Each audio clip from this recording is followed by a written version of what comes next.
Presented by Progressive Insurance. And you guys may have seen, we posted it on social media yesterday, my rant, if you will, my breaking point when it comes to the Dallas Cowboys. I am so sick of this, you guys. I am so sick of this. Jerry Jones goes about these contract negotiations with his stars in such a backwards way. It ends up costing him millions of dollars more every time we go about this, where he waits and waits and waits, and we talk about it and we talk about it. We dissect it from every angle, and then right when the clock is about to strike midnight, he strikes a deal, and we see a Dak Prescott or a CeeDee Lamb, and Cowboys fans are hoping a Micah Parsons get their back. This is what happens. All of this charade for nothing. And what does it result in? Not winning. It doesn't result in winning. And I just cannot believe we give this much airtime to an organization that hasn't even been to the conference championship round in almost 30 years. But guess what we're going to do? We're going to give them more airtime, because Jerry Jones spoke yesterday about this deal with Micah Parsons specifically and how he goes about getting these deals done. I bought the Dallas Cowboys with a handshake. Took about 30 seconds. And I gave the number, shook hands. The details we worked out later.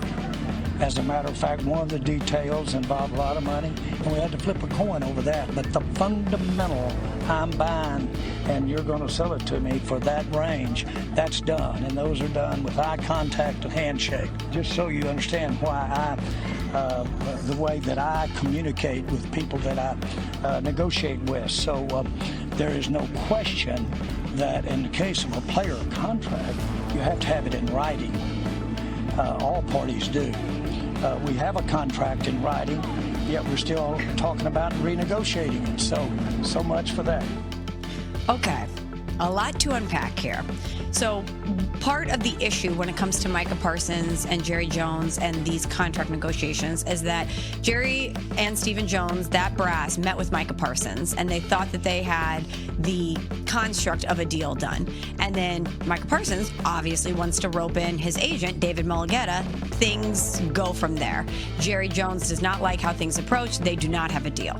He's saying, this is how I do business. When I bought the Dallas Cowboys back in 1989, it was a look in the eye, a handshake deal. We worked out the negotiations later.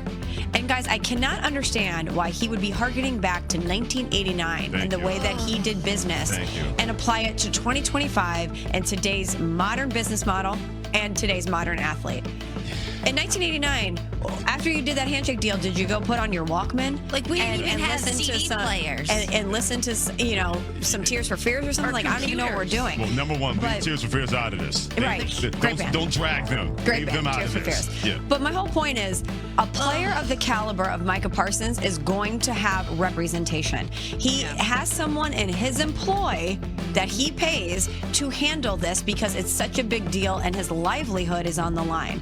Jerry Jones, I'm sure, dealt with many agents in negotiations leading up to this Micah Parsons deal. So why he would think that just having a verbal framework of what this was going to look like from a compensation standpoint would be enough, I can't understand it, Freddie, for the life of me. Well, as a Dallas Cowboys fan as I am, the easy situation, or solution, I should say, to Jerry Jones, and I want to hear from him, stop putting microphones in front of his face. Yeah. We bring this on ourselves. Period. End of story.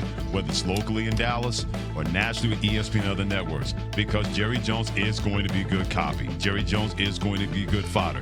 When you speak gibberish like that, you know what that is? That's catnip to a lot of people, because that's what that was, is gibberish with Jerry Jones. It's like he went back and watched Gone with the Wind too many times and said, frankly, NFL, I don't give a damn. I'm going to do things my way. That's what this is. But when you have that power as an old foddering man that he is, and you keep putting microphones in front of his face, you shouldn't be having an unexpected reaction when he's going to say the same thing over and over again, when it's all about the value of Jerry Jones more than anybody else. And also, too, agents are in place, whether you're in sports or in entertainment, to protect said talent, okay? They're there to be the middleman to make sure that the talent, that the athlete is protected and looked out for, so that a GM GM, an owner does not screw over a talent, does not basically pull a fast one on them. And if we remember what Micah Parsons put out on social media is that he was simply having a conversation with Jerry Jones about leadership,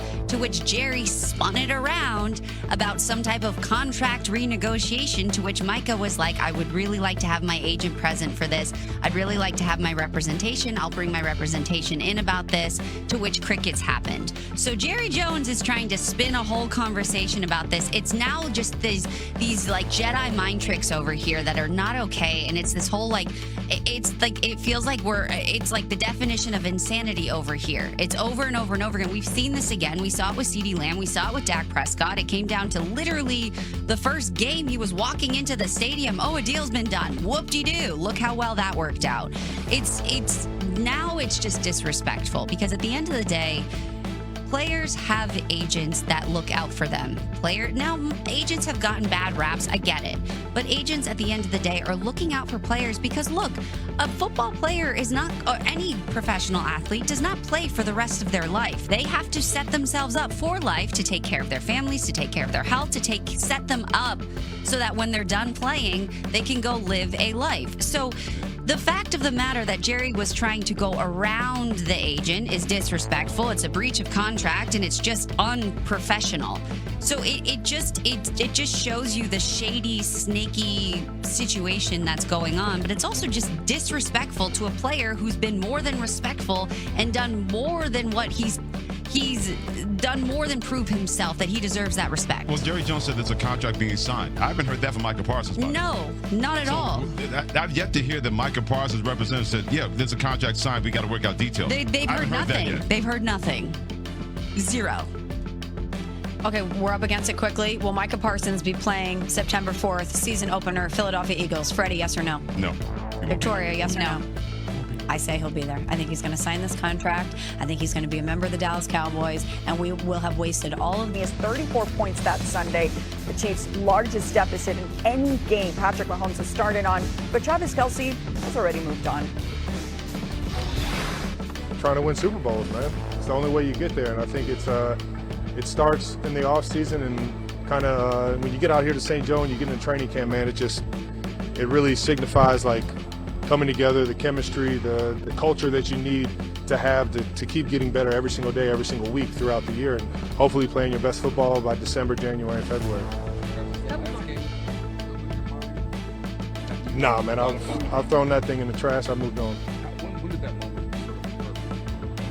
I don't know. I thought it would happen sooner than you can imagine. I was pretty focused on this year in the offseason.